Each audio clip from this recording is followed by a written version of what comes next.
-11 feels like -24. And this is my little trick for cold starts. Yep. I have some fresh oil sitting on the heater. And typically I like to let that sit on there all night long so it's nice and warm for when.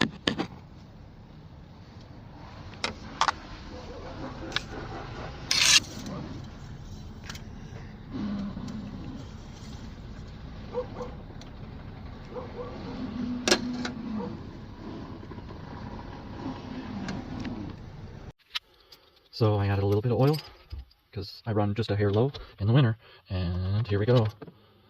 Yeah, I think so.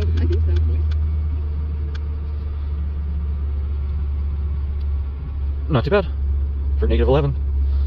Well, hope this helps someone. Hey, hit the like, subscribe, and share. Thanks for watching, guys.